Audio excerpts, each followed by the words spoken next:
Okay, good. So we would like to bring up something that's very, very important on the spiritual path. Can everybody hear me very clearly? Okay, great. We're going to go through this. It's an extremely important part of sadhana. So here's what our thoughts are. On this path, probably we're familiar, not face-to-face name-wise, but we've probably, both of us together, maybe even separately, have known about 100,000 devotees along the way of the last 50 years.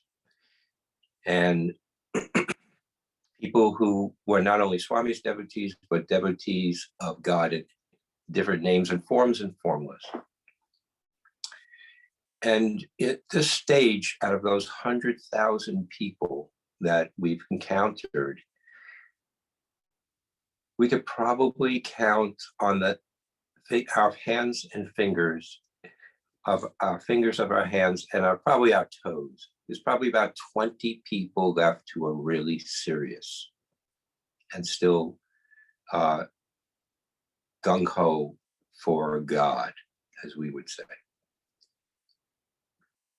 And that is a very, very small percentage. And Swami has said there are very few true disciples in the world, and I don't count ourselves as amongst them, and we're not being arrogant like that. That's totally up to Swami.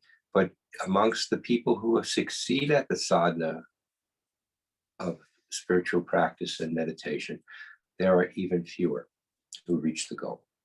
So let us be the ones that reach the goal. Let's not count ourselves out, discount ourselves, discount our sadhana, or think that we're not good enough. And how can that possibly happen to us? Well, it happened to so many before us. It'll happen to so many after us. And amongst my good friends who were very much in the same habits that I have at least, Swami has said two people definitely, he said, merged in him at their end of their lives. They passed on, but he said they merged in me. And they had lives that weren't perfect.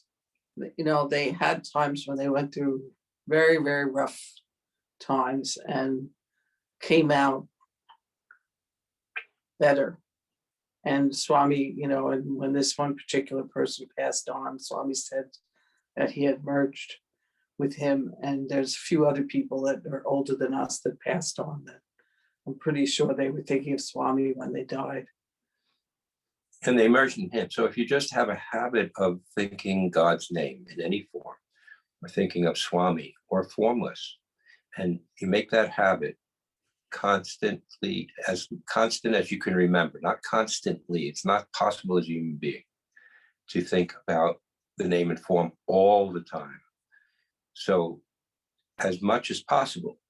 And then in the end, you're still saying Om Sai Ram or Om Hare Krishna or, you know, Om Namah Shivaya, Om Jesus Christ, Om Yahweh, Jehovah, Lord of Hosts, however you want to say it. If you still say it when you're in your distress of passing, then liberation, full liberation, is guaranteed. Swami has said this. So how do we get ready for that moment? We do it through the daily life of our life, the daily functioning of our lives. And could be things that happen, but when they do happen, don't get discouraged. Those are the tests. Very, very, from a worldly point of view, very bad things have happened to Roseanne. Very bad things have happened to me. Very bad things have happened to both of us and our family. Very bad things from a worldly point of view. When that happens, we've fortunately got to the place we say, thank you, Swami, for this too shall pass. And it's just a test whether we can love you through this too and have total faith that you are the doer of all You are the one that we all merge in. You are the ocean, and we are the raindrops coming back from the clouds, the streams, the rivers, and the seas. So if you give up along the way, you just pick it up where you last left off next lifetime. Not fun. I mean, was this lifetime fun so far? Especially before you knew Swami.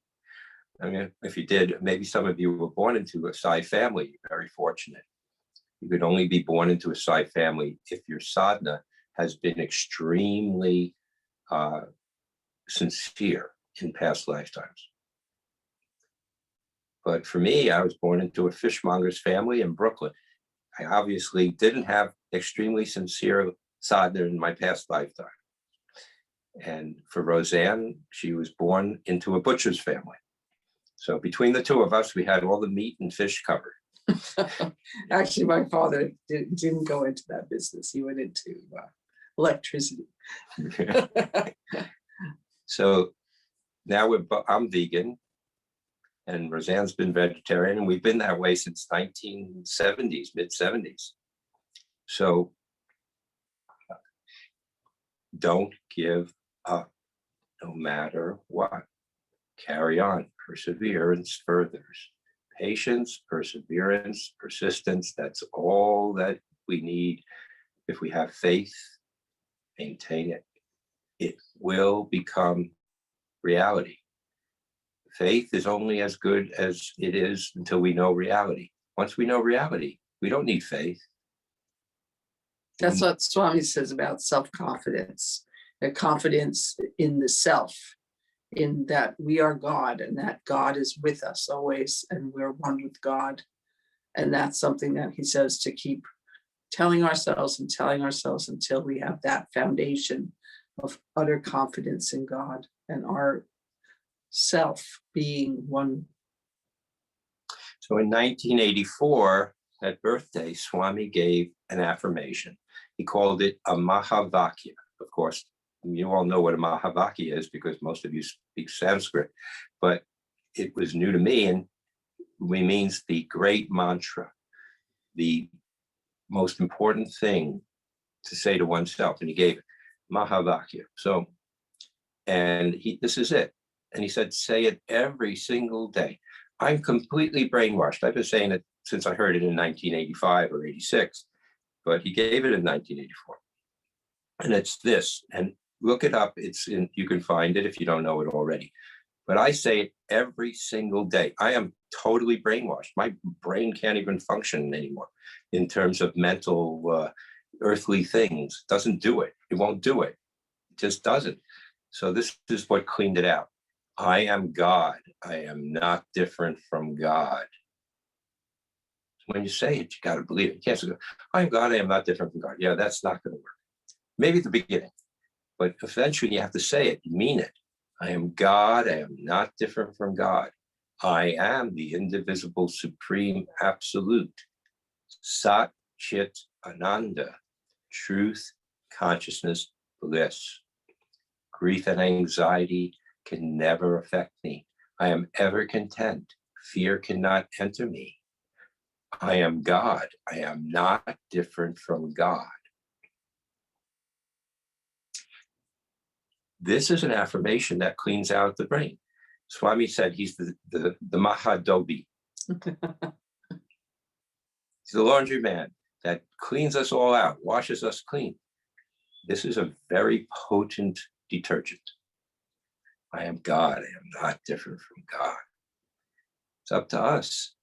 You could, even if you just put it on your wall or on your bed table and say it once before you go to bed at night, or I find it's very effective if I say it before I go to bed at night because my brain will think on that all night long. And it'll clean itself out, put it on automatic.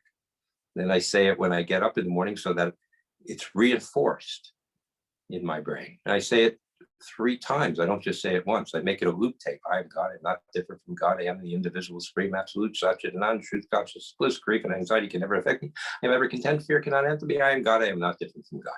And I go on like that because why? because, and this is where we're trying to go to tonight. At night, we have a night dream. When we wake up in the morning, as soon as you move, you forget most of those night dreams. But when we were experiencing it, it felt so real. And then we participate in the wakeful state in the daydream.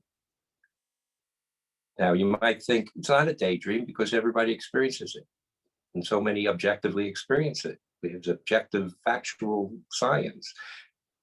Science is a daydream. However, when we go to bed, and this is the proof that it's a daydream, because at night, we forget the whole thing. Whatever happens in the day, we have no awareness of it. And then at some point in the night, we neither dream of the day, nor do we dream of the night. Some point in the day, and maybe even tonight while you're meditating, the whole thing disappears.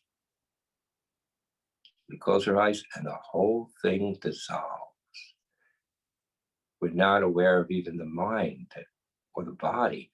We just go beyond it and we transcend it, and we're in our spirit.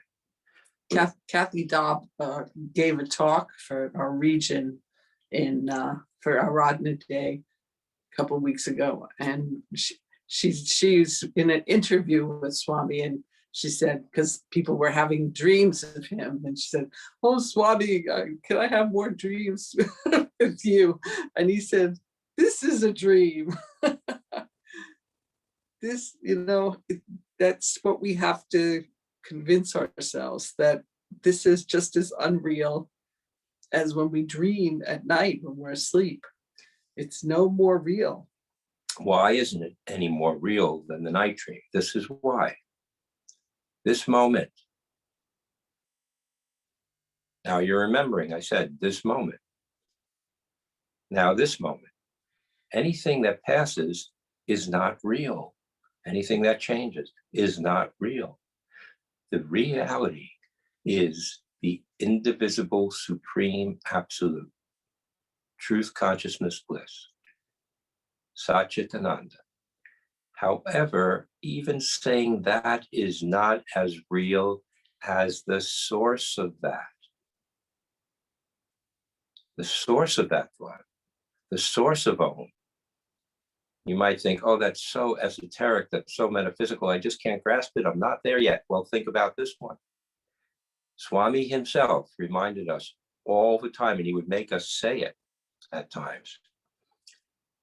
You were never born and you will never die. We were never born and we will never die. So that God himself in human form gave to us as a understanding wisdom. We have love. Love is the path. Love is the goal. Love is the source. But how do we get there to just let our mind dissolve into the love that we already are? How do we do it? We have to understand what Swami says is true. Absolutely true. We were never born. We will never die. What does that mean? I was never born. I will never die. It means we're not the body. We're not the mind. We're consciousness in the vase of the body and mind. However, we're not even consciousness, because consciousness is existence. And existence was with the Om. And where did the Om come from? Before existence was, where were we? We were never born and we will never die. So we have to think with our minds, what does that mean? That means I always was. That means I am the absolute. That means there is nothing else. I am that I am. Aham Brahmasmi. This is, somebody could say, Aham Brahmasmi. You have to realize Aham Brahmasmi. But how do we realize it? So along the way, when we're meditating, there's all these things that happen in the mind. You might see lights, you might see gods, you might see goddesses, you might see other things happening, flashes of this, flashings of that. The third eye might open wide and you see the angels and the sand of the grains of sand of all the air and whatever it is, sparkling lights and Phenomena, phenomena, phenomena. Creation, creation, creation. Much phenomena. Do not get sidetracked. Go straight to the top. Go straight through the seventh chakra. Go straight through the crown of the head where there's a unity consciousness. There's only God. Do not dilly-dally in the third eye area when meditating, because it's a big circus. It's all phenomena, and it's creation. And creation is infinitely enjoyable, distracting, and illusionary. So how do we do that? From our third eye area in the forehead, when we're meditating, we get to the top of the head, however possible. Oh, Swami, take me to the top of the head. You're the meditator within me. I can watch the sun rise in my forehead, and I can see the sun in my mind's eye rising to the top of my head at high noon. That's a good metaphor because we've seen it for millions of years. Whatever you can do to get there, and don't stop until that chakra opens up. How do you know it opens up? How do you know when it's opened up? Because all you feel is peace, happiness, and then the mind will release stress and it'll start getting really active again. And then you just say, I am not this, not these thoughts. I am not these feelings. I care not for what happens in there, in that mind and with its stress. It's like looking at the clouds in the sky. I'm the detached witness watching the clouds in the sky, the thoughts and feelings in the sky of my inner consciousness passing by. I am not any of this. Not this. Neti, neti, neti, neti, neti. Not this. And then just keep going. Swami, place your feet on the top of my head so that I can adore you there. Place your feet, Swami, so I can pay attention to the highest and bring me into freedom. Bring me to freedom. This is the way through the chakras. This is the way up the path.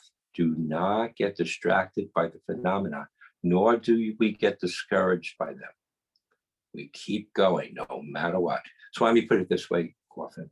He'd say, I'm going to bring you back to me kicking and screaming if I have to, but I'm bringing you back. Okay, so that applies in reverse. Swami, I'm holding on to your feet. You can drag me through the mud, the swamps, the storms, the tides, the floods. It doesn't matter. I'm holding on no matter what, no matter how long it takes, and I'm following you home. That's all there is. But that type of sincerity and intensity has to be there. That type of perseverance.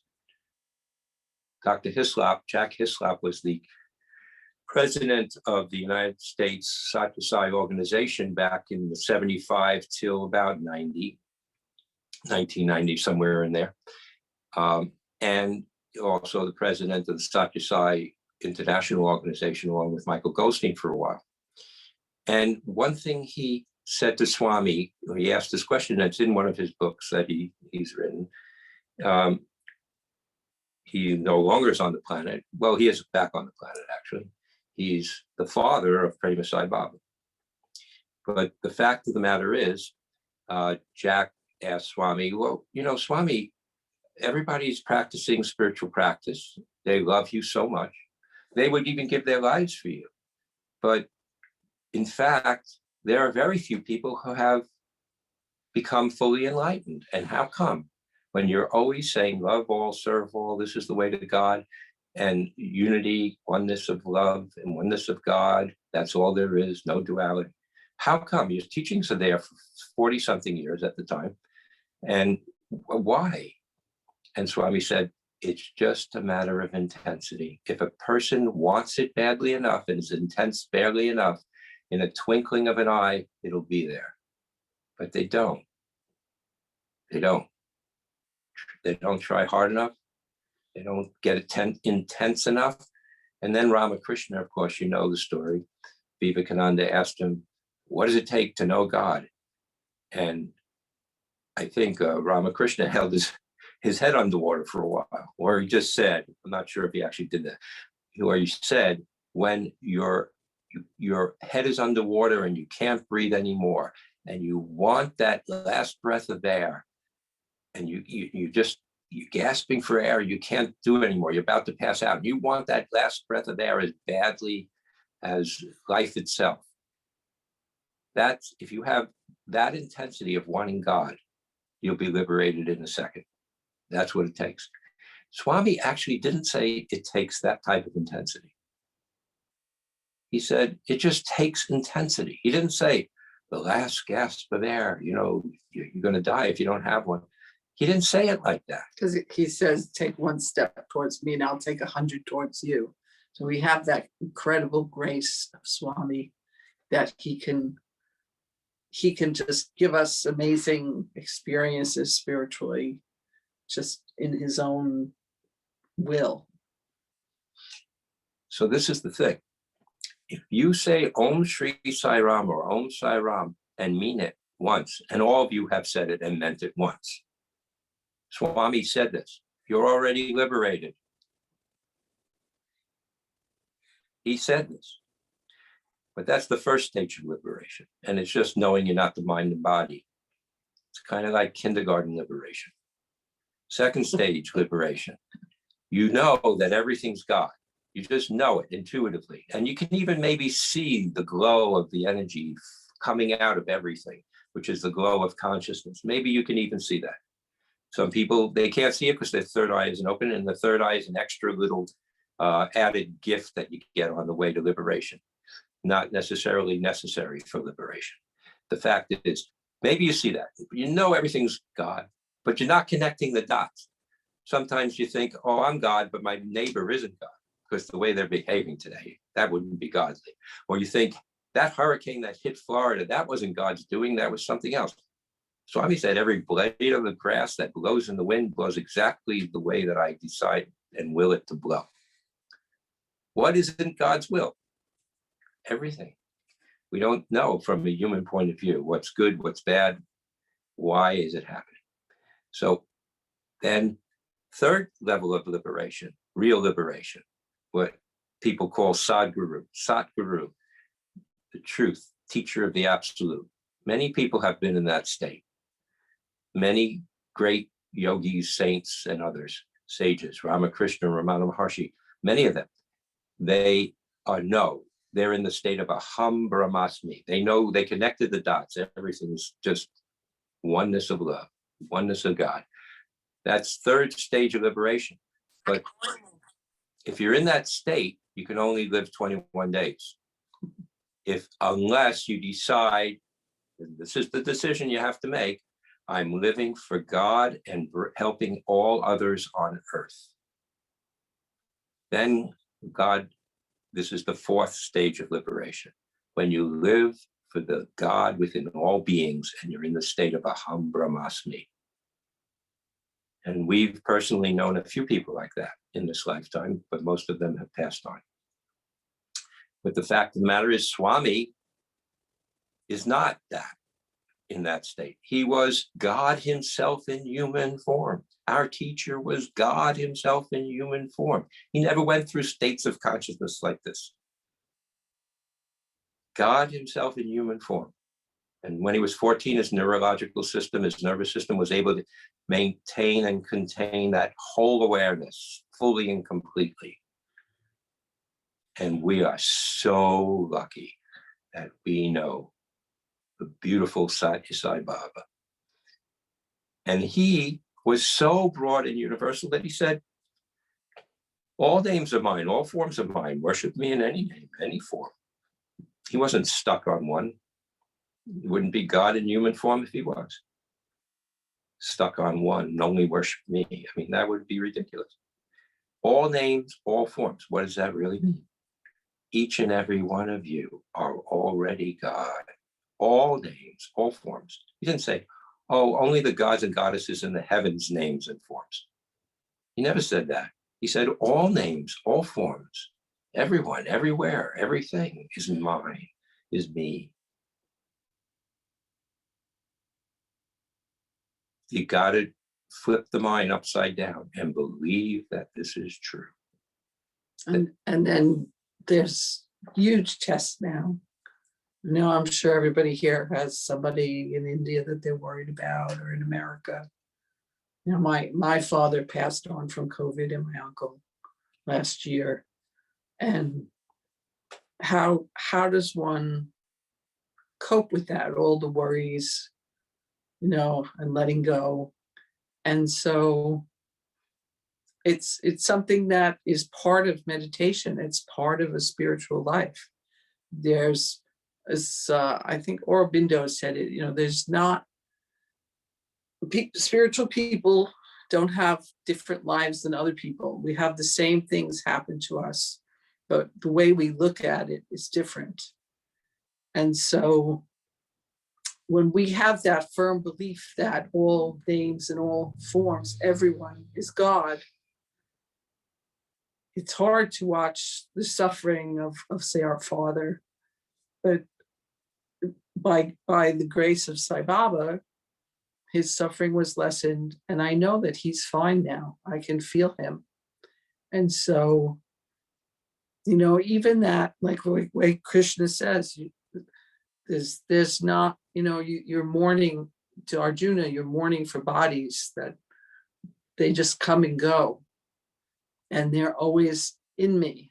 And then that's when he had the vision of Krishna as the universal God, and he saw the people going in, coming and going into the oneness, the bodies dissolving. And so, we all have to face, living on earth and the seeming duality, of life and death. And that's why meditation is so important, because when we have that so deeply in us, that there is no difference when God grants us that surety, then we mourn, we cry, we might miss somebody's bodies, but Swami, even when his brother died, he cried, but he was always happy inside, because his brother was never outside of him. So we have just this inkling of that. And the more we meditate, the more we can have the surety that our loved ones are taken care of completely by God, and that miracles can happen, but that if their time, has come, then we know that they're still there, they're still with us. The body is not real. And these are times when we get tested, to know that is the truth, that the body is not the reality, that our loved ones are totally in God, no matter what's going on the outside. We all choose, when we come into our body, we choose the karma that we're going to have, and to expiate the bad things that we did in other lives. And we may be wonderful in this life, but we say, okay, we're going to work off some karma from maybe 100 lives ago. So in that regard, we've had 1,000 or more lifetimes, each one of us, to be at this state with Swami. Do you remember your fathers, mothers, sisters, brothers, aunts, uncles, children from all those lifetimes? What happened to them? Where are they? Put it in perspective. We are the protectors of our children and our families. That's our job. We do the best we can. And then at the end of the day, Swami, they're yours, you take care of them. But remember this, and we have this saying amongst the American longtime devotees: Swami is not Santa Claus. He doesn't only bring the good, because, presents for Christmas. He'll bring everything that we need to learn to love unconditionally, serve unconditionally, live the teachings of oneness of love on earth. And he is not going to stop until we've learned them, whatever way it takes. So it's better to be at peace And Sharanagati, Koti Pranam Swami, Koti Pranam Bhagavan. Sharanagati, because that's the real test of oneness, of love. Letting go, letting go, letting go until we totally are one. So now we're going to meditate on that. Okay. Thank you for listening.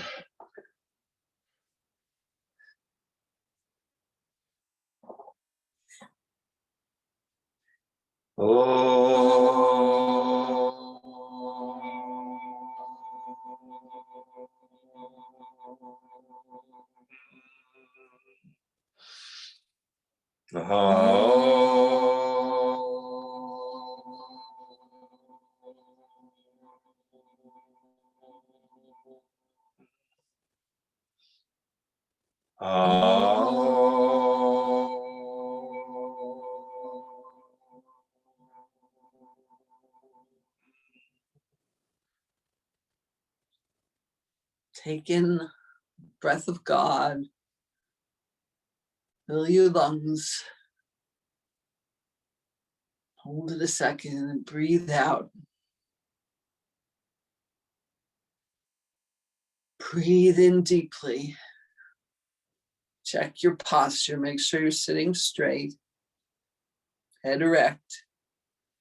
Breathe in, filling all your lungs very deeply. Feel your diaphragm expanding, filling up with the oxygen and the air. Then breathe out. Let it all go. Breathe in again. Feel yourself filled with prana. And breathe out.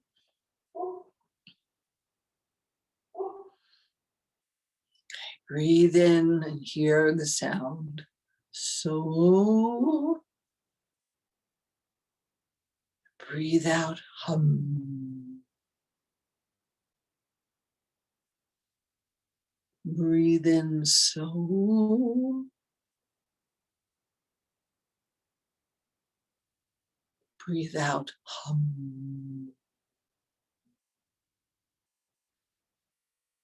Just feel your body is filling with this breath, this life force. Breathe in. So breathe out. Hum. Do it for a few minutes at your own pace. Just concentrate on the sound and on the feeling, the air flowing through you.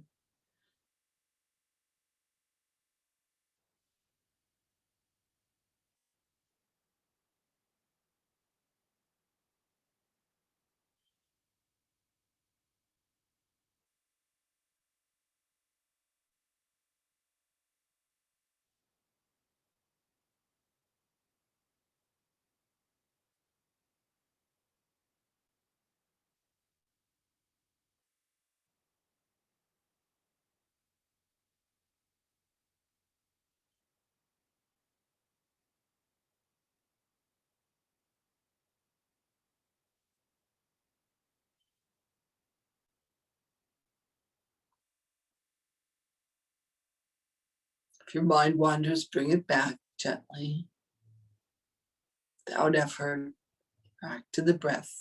Breathing in. So breathing out. Hum.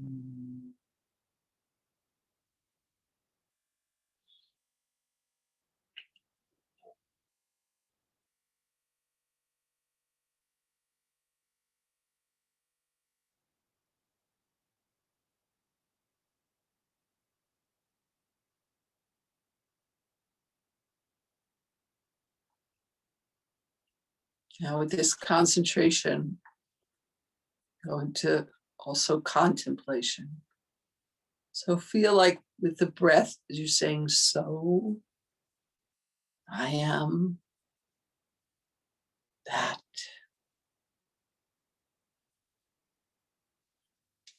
God.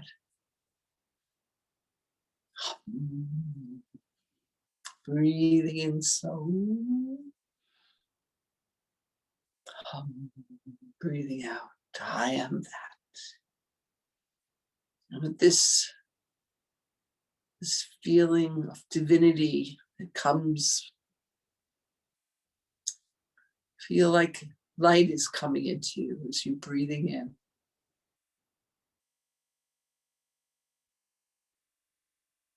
Use your imagination or contemplation of divinity. This light is flowing into you, and then as you exhale, and all darkness, all dark thoughts leave your body, leave your mind.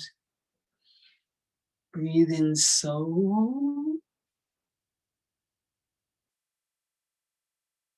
Feel the light coming in, cleansing, beautiful purity. Breathing out. And let all darkness leave your body, all dis-ease disappearing. Breathe in. So I am God.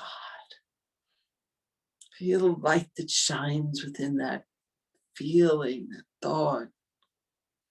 Breathe out. Let all darkness leave your body.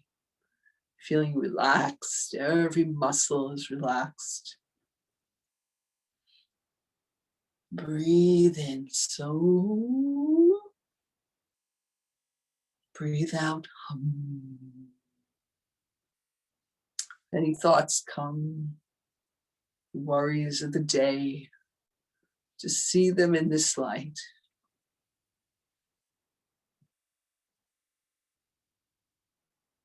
And then breathe out, letting them disappear into the light. Breathe in. So filled with light. I am God. I am that. I am that I am. Feel it. Feel the presence of God. Our true presence. Our true self. Breathe out. And do this for a few minutes on your own. Just relax. Follow your breath.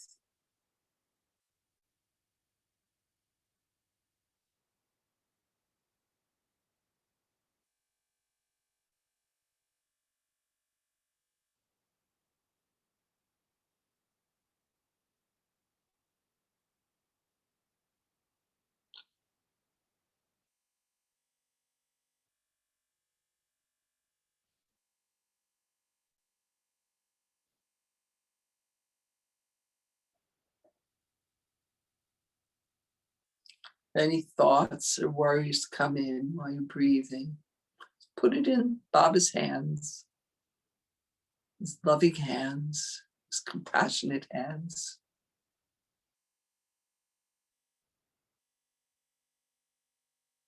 They're his burden. Every day we give him the burden of our actions, of our thoughts and our words. Let him take them. He protects us, guides us. Go back to your breath, free, without any worries. Sai Baba is bearing our burdens. Breathe in so. Breathe out.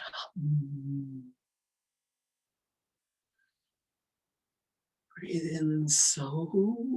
And feel yourself just filled with light. Breathe out.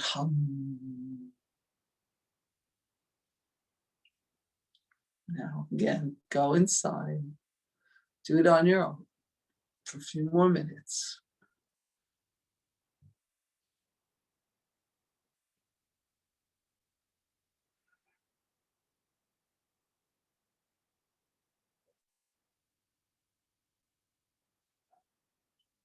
Feel the peace.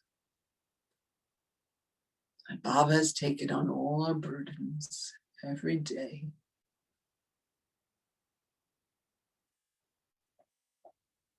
And just trust him. Don't take the burdens back. Let him bear them. He is compassion incarnate.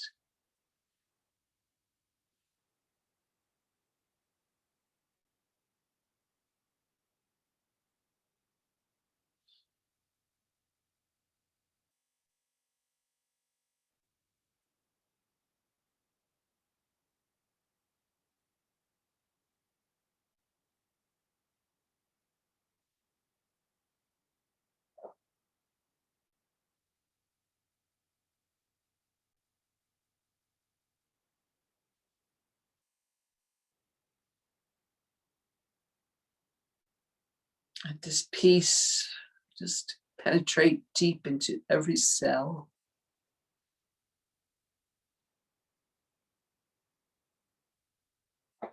The self-confidence, confidence in our true self, our oneness. There's nothing outside. There's nothing outside of Swami's grace.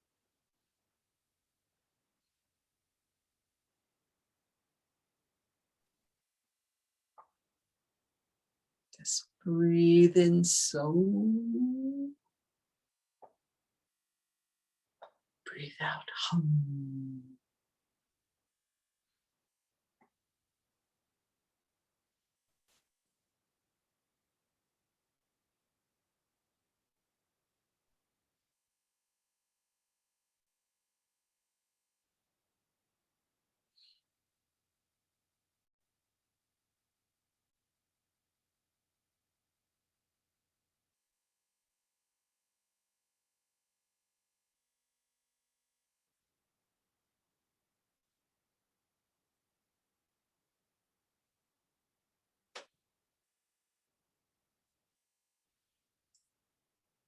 Let's leave the breath behind now and come into Om in the mind.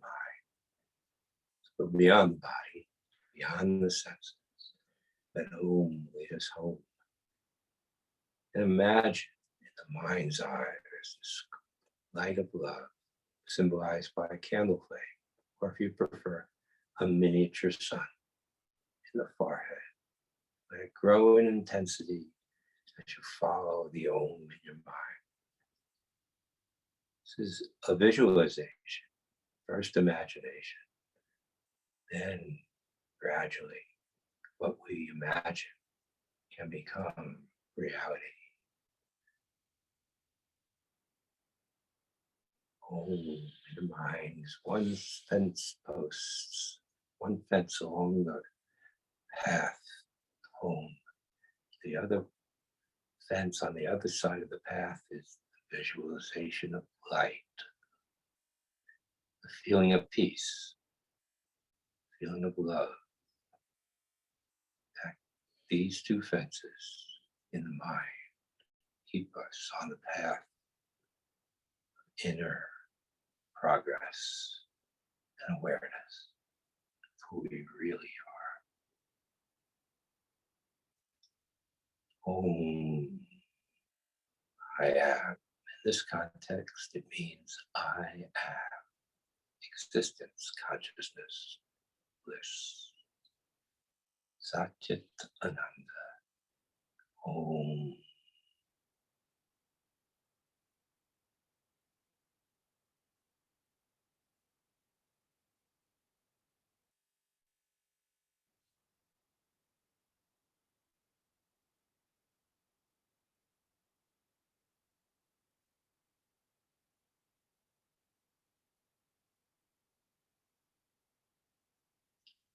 Om.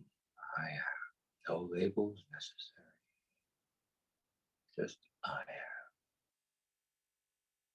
And everything else drop away.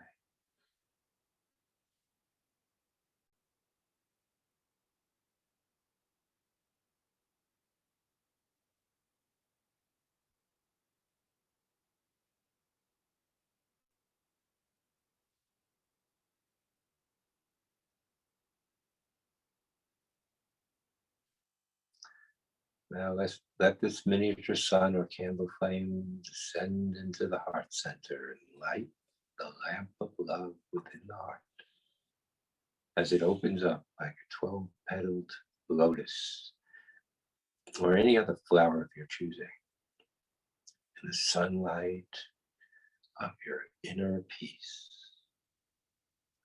of your love for God, for Swami, for humanity, for God in human form.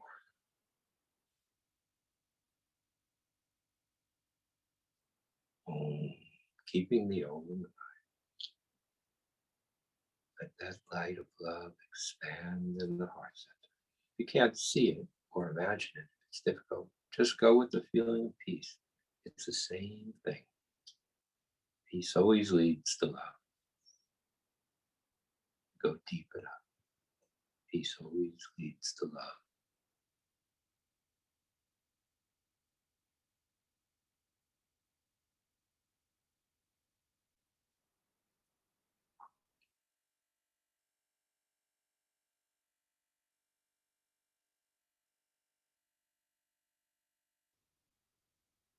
When the mind wanders and you notice, come back to Om gently, easily, effortlessly. In the light of love, lightning in the heart, the sun itself, sun of love, light of love, gets brighter and brighter, broader and broader, bigger and bigger. Om.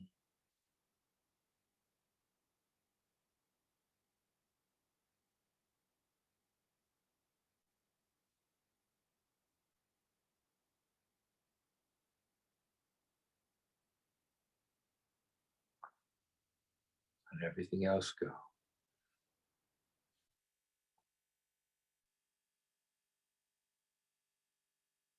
Om. I have. Om.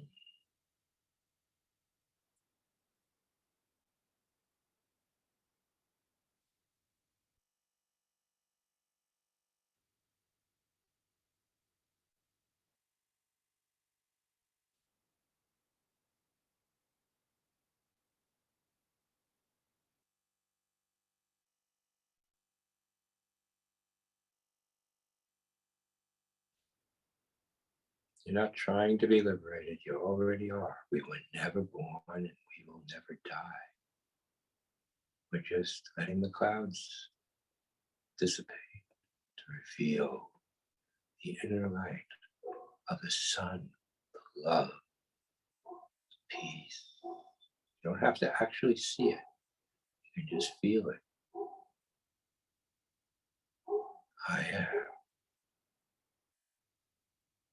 We were never born and we will never die, says Swami.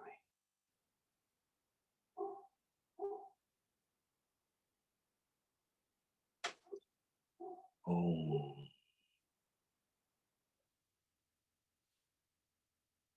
So let this light of love from your heart center expand through the body. From the tips of the toes to the top of the head, let there be light, let there be peace, let there be love. If it's difficult to go there, just go where it feels comfortable enough. Don't push it. A rose can only open in its own time. With the right light, the right sunlight and rain, good soil, it'll open much quicker.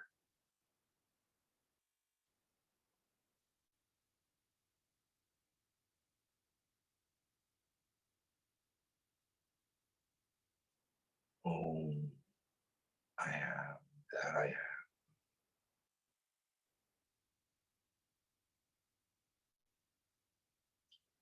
Let the legs fill up with love and light. Let the heart spread this love and light through the body as it spreads the life-giving blood through the veins and arteries. Let it pump this light of love, this spiritual pump in the heart, spiritual heart. Let it flow through the body and let it touch all the cells, all the atoms of this temple. Let there be light. Let there be peace. Love Swami, love name, the favored name and form of God you adore.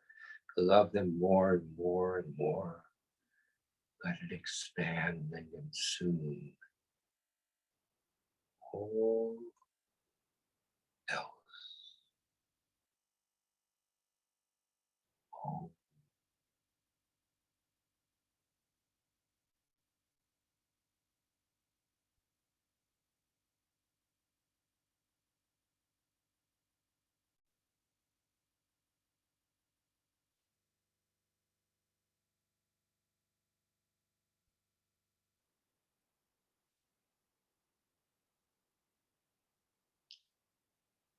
May the torso be filled with light. May our shoulders be filled with light. Arms, hands, fingers, neck, and head. Sivila, oh God, Swami, fill us, thrill us. You're in us. Meditate within us, oh Lord. Claim what is yours. Claim, reclaim it. Bring us home, please.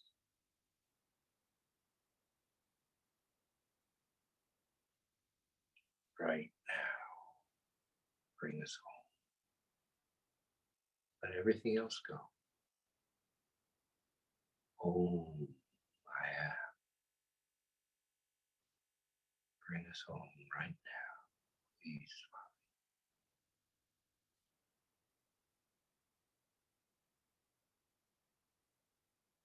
We've taken 10,000 steps towards you, Swami. Take the million towards us, please.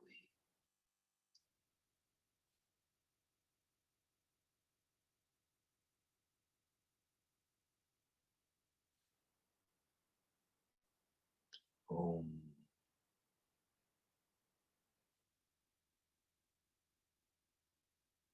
I was never born, and I will never die.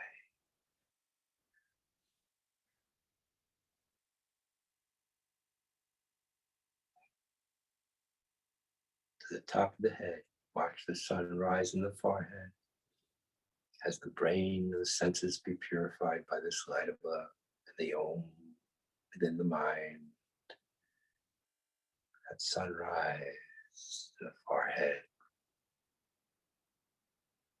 The sun rises through the inner sky of consciousness to high noon at the top of the head. And we rest there, Swami's foot upon us. May the ego be vanquished. Oh,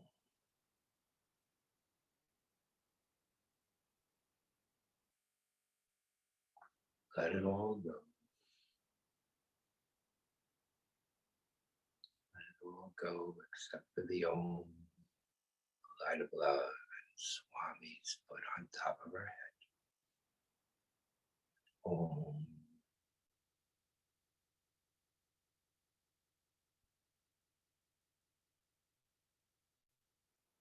It's all you, Swami. You're the doer of all. No credit is here. It's all you. Sharanagati, Swami.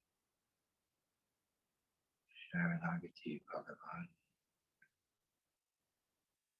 Sharanagati, Baba.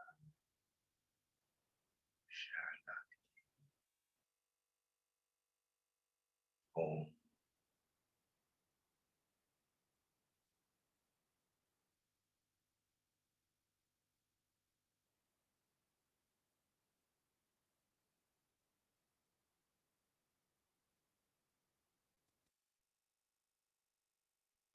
Om.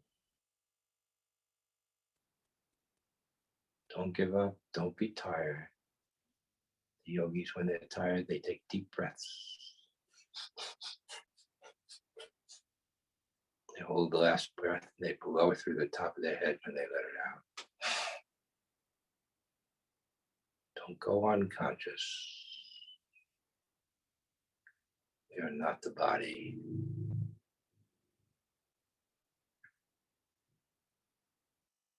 Om.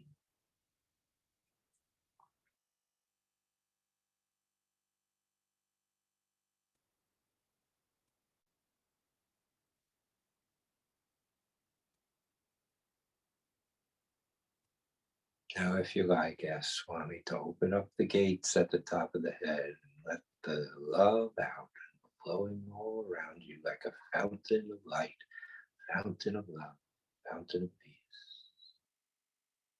Let it flow all around you. Come like the sun shining through the transparent boundary of the body. This temple of light has no walls. They are gone. It's only love. There's only God. We shine forth with that unto everyone and everything. Everywhere. Wherever the mind goes, friends, family, strangers, acquaintances, and so-called enemies, everything we think upon is the light of love embodied. It's all God. It's all God. It's all God. It's all God. It's all God. It's all God. Om.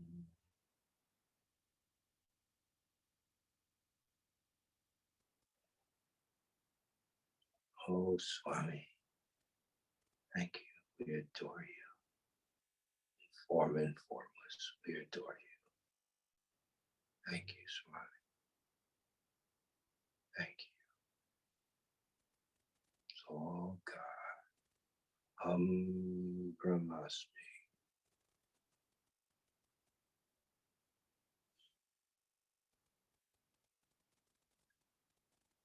Dare to say it. Dare to live it. Dare to transcend the ego, the illusion of the dream. Dare to be free. Through the power of Om, believe it with intensity. Believe it with all your heart, with all your mind, with all your soul, with all your strength, with all your love. Believe it because Baba said it's true. I am that I am. Om. Om.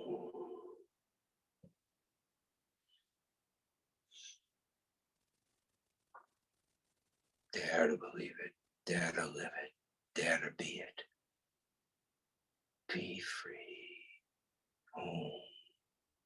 Let the light out. Let the love out. The whole universe is the body of God. The whole universe and all the settled heavens and all the inner realms, all the body of God. Om. Everything else go.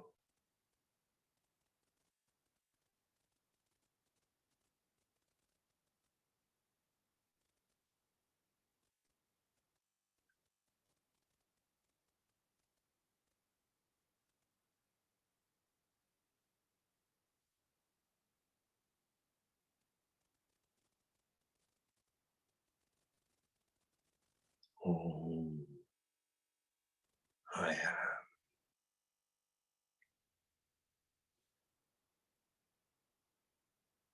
And the source of that thought, the source of the Om.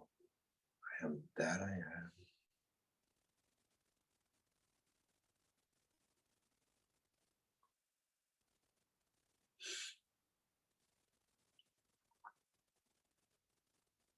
Let it all go.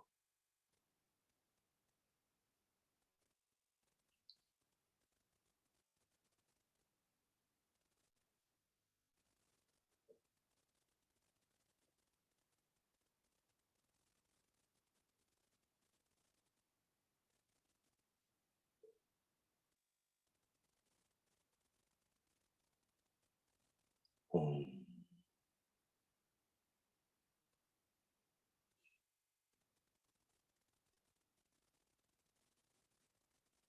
Stick to the truth.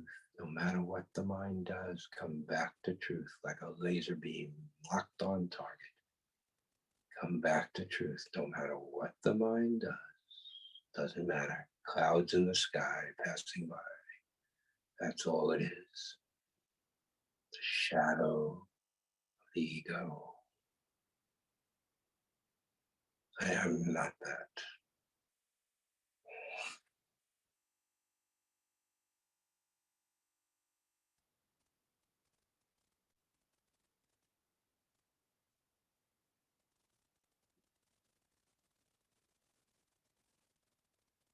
Oh.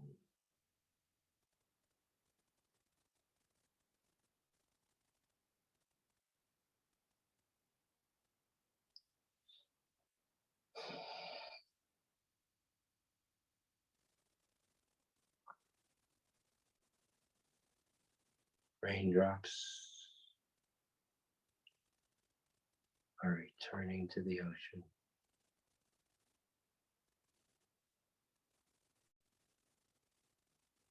Raindrops on the ocean. Return home.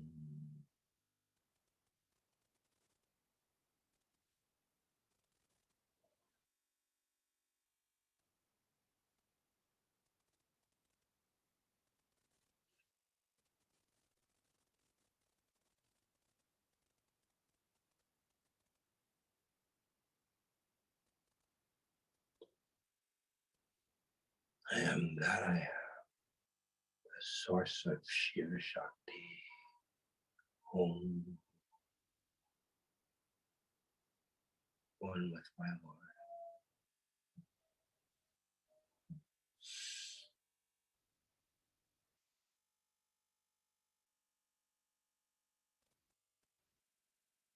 It's all God. It's all God.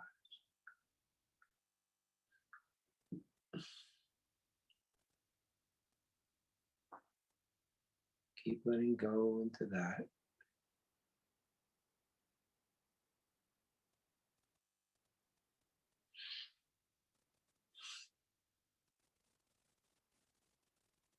And be free.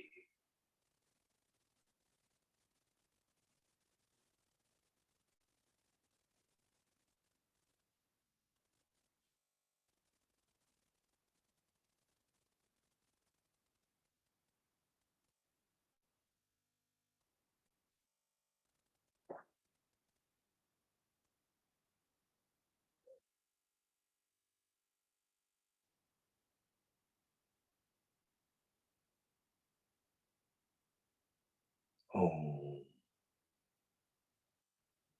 The mind reappears and then lock onto home. Yeah.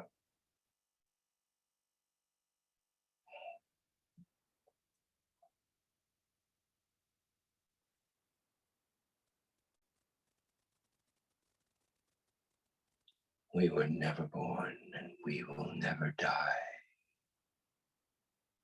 Eternal beings of love are we. Home.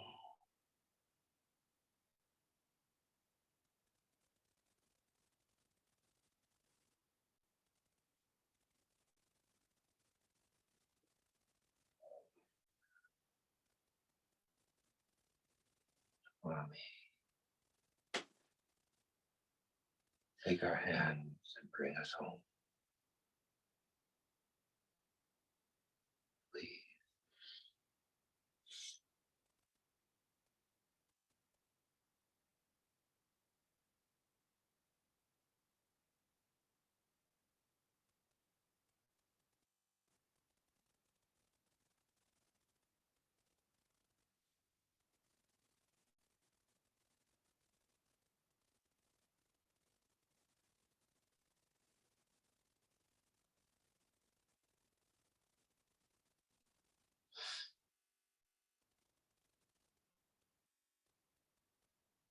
Now notice where you are in your consciousness. Take a good look around.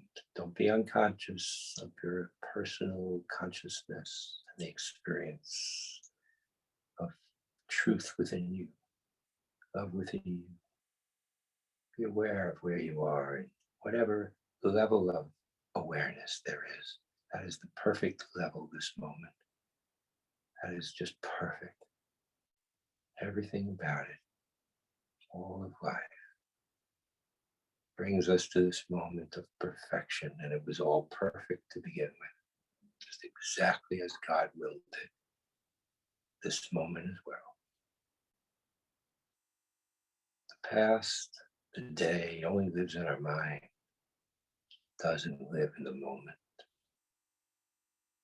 This moment is the true you, the one beyond the mind, the one that is always free, one that never lost its liberation, just waited to be uncovered. True you.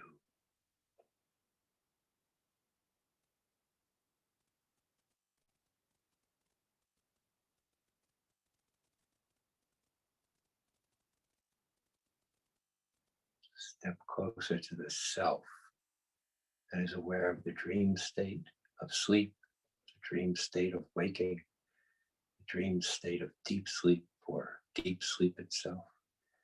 It's all the same self, watching it all swirl around. You are the eye of the storm.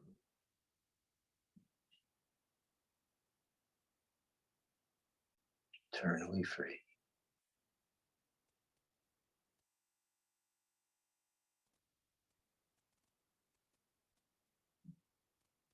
You are God, not different from God.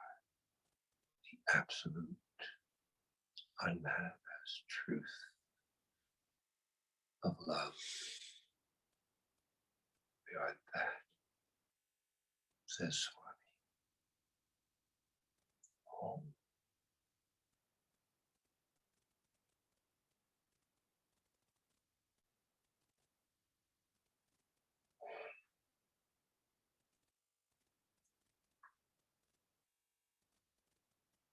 So bring this consciousness back into the physical temple called the body.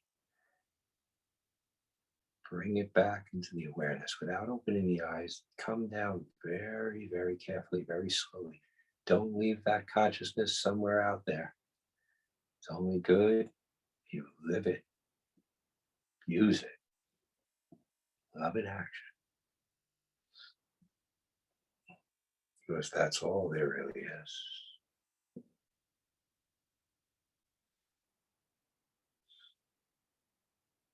It's all God, you, me, Swami, everything, everyone, everywhere, all the time.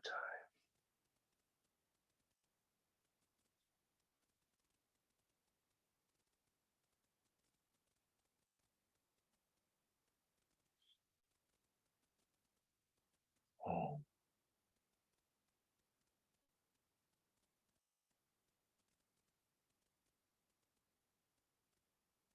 So breathe it back into this temple. Make this temple of the body holy and happy. Bring it in. Bring it into the heart center, the altar and the temple, and let that light of love be the eternal flame on that altar.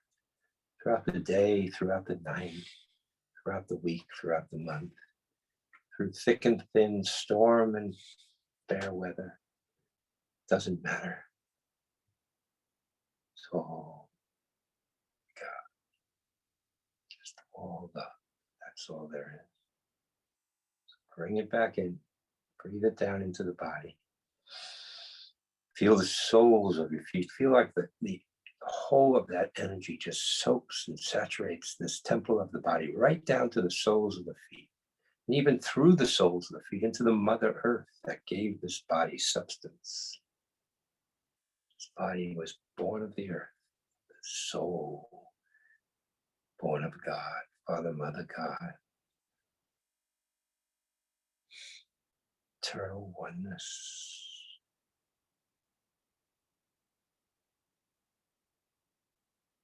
Breathe it back in, breathe it back in, breathe it back in, coming down. Take your time as we own for peace in this world, that all beings may be happy, that all beings may be healthy, prosperous, peaceful. May all their needs be met throughout the world, throughout the universe.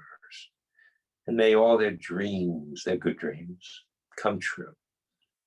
Throughout this world, all beings, and throughout the universe.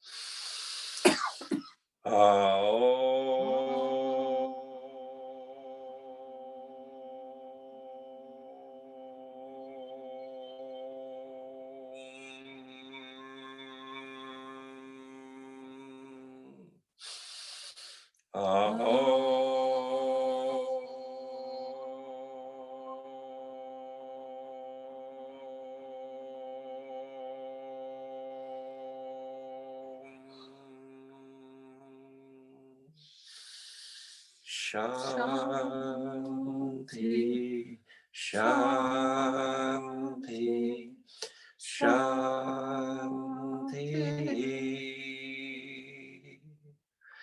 Samasta loka sukhino bhavantu. Samasta loka sukhino bhavantu. Samasta loka sukhino bhavantu. Om Shanti, Shanti, Shanti. May there be peace on earth. Thank you, Swami. Thank you, God, in all forms, all names, and the formless source of all. Thank you. And thank you, everyone, for meditating together tonight. Thank you. Thank you so much, brother. And thank you so much, sister. So if anybody would like to say anything, share an experience, what is now or was, and or ask a question, we're happy to hear.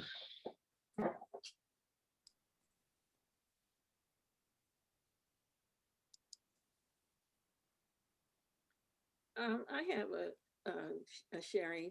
I know you said this is all imagination and visualization, but I haven't felt this before, but I felt like vibration or pulsation or tingling in the top of my head. So what is going on? Well, in the religion that I was born in, mazel tov, meaning congratulations, because when it starts tingling, it's about to open.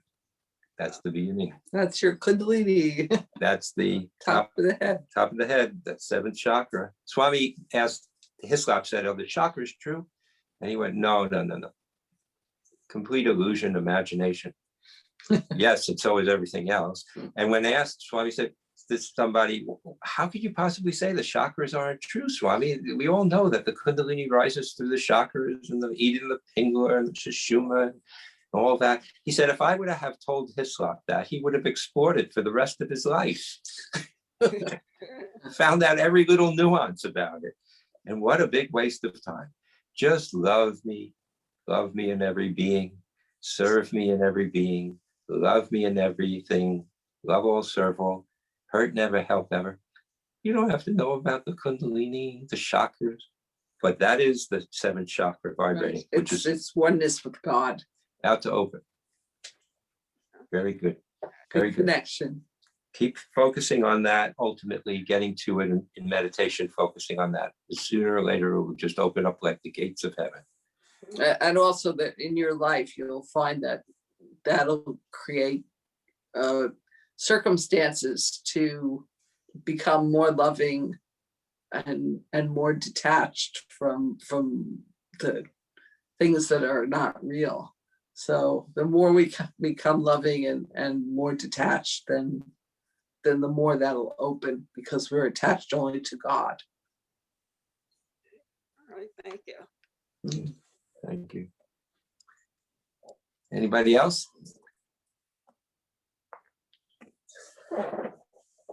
Let's see. Some people have said some things. Let's see what people have asked. Yes, David, we can have a conversation anytime. Just get in touch with me. Or us, Roseanne too. This is my better half. She was shocked. So I know you all had something happen in meditation because you're all so quiet. Which is good. You don't have to ask questions, but if you have any, just keep feeling this peace. So Swami once said to me at the very beginning of being with him, he stood behind me and I was meditating, and he looked and I couldn't even feel him there. I mean, then finally I felt the presence behind me. I turned around, opened my eyes, turned around, and he was looking at me like, this crazy nut thinks he's meditating. He just looked at me like, what are you doing? And then, we had an interview, Roseanne and I, and Swami explained meditation. First concentration, then once concentration is there, contemplation. It's like the thoughts and feelings will always be there, but you're underwater by about 15 feet and you're contemplating the greater truths of who we are. And then meditation comes, which the whole process is named after, which is beyond the body, beyond the mind, beyond the senses. But you can't force yourself there. You just can set up the conditions of concentration, then contemplation comes. You feel that inspiring thought, that you feel the expanding energies, and you feel Swami starting to help you out, or any name or form of God that you adore. And then, boom, you sit long enough. For me, it's about 25 minutes. And the mind just totally disappears. It's gone. It's, can't do it. The mind really can't stick around for more than about 30 minutes. It just won't. It gets tired. It gets bored. It gets whatever. You sit long enough, you're going to go beyond the mind. So in the beginning of my meditating, it took like 3 hours. And I would just meditate for an hour, do a little yoga, do a little pranayama, go back, meditate for an hour, do a little pranayama, do a little yoga, do a little pranayama, meditate for an hour. And then I just sit until I decided I was going to sit until the mind gave up. I was going to sit longer than the mind could think. And finally, one day, Swami had mercy upon me, and just made it go away. And then, of course, it came back because I hadn't earned it. So I continued working for 50 years. 50 years. Now, I did a lot of wrong things along the way. I really messed up at times. So I'm not there yet. I'm not saying I'm there yet, but I'm a lot closer than I was 50 years ago.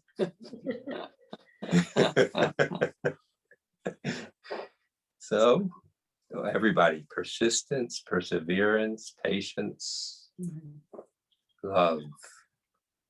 The more you love, the easier it is. I mean, love not because you want to get someplace, but love just because that's all that there really is to do. Like our mothers love us. They have the purest love on the planet. Most mothers, anyway.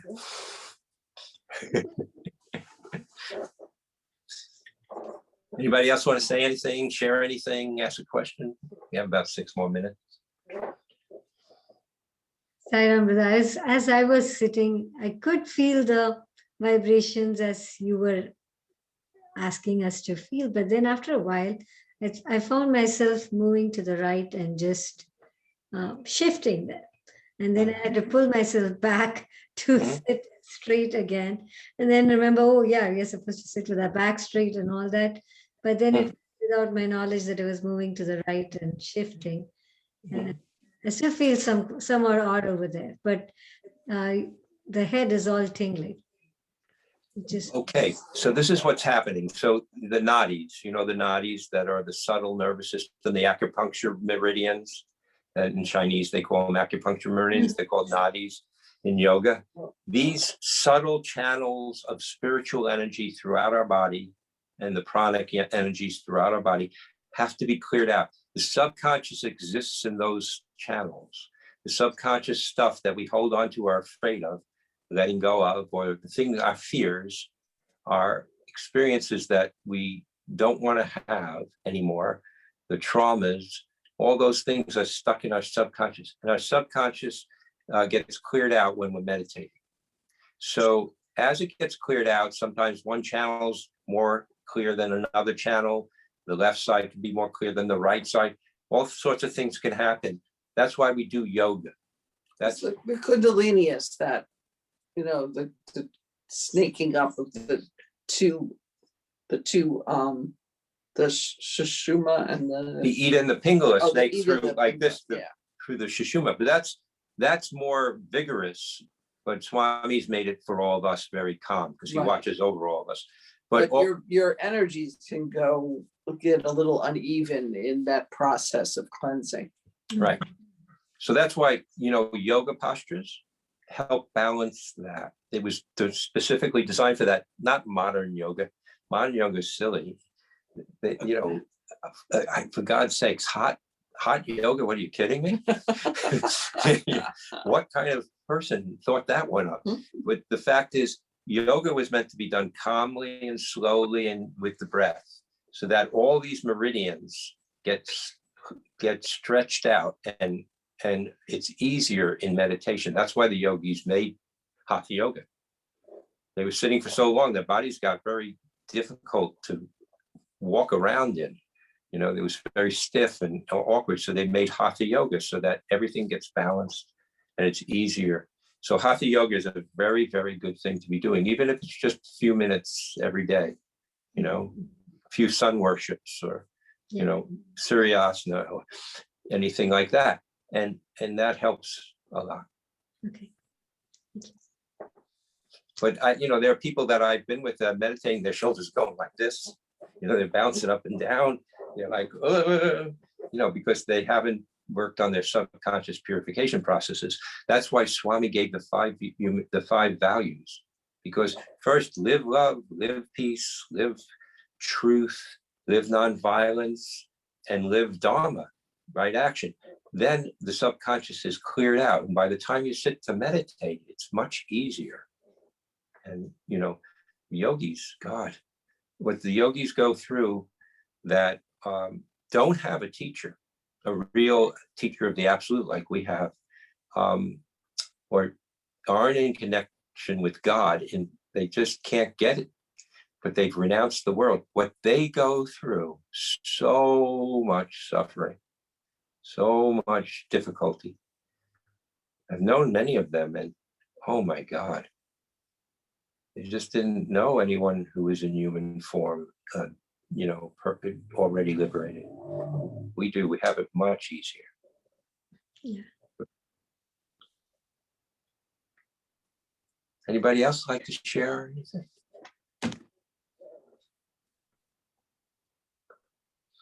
It was such a pleasure to be with you tonight. Thank you all very, very much. Thank you, brother. We look forward to the next session. Every time we come, we get energized. We appreciate your time. Thank you so much. And thank you, everyone, for joining us. Sign up. Thank you very much, Saira. Swami is everyone. Swami is everything. Swami is the only doer. There's only Swami. Yes, I am. Bye.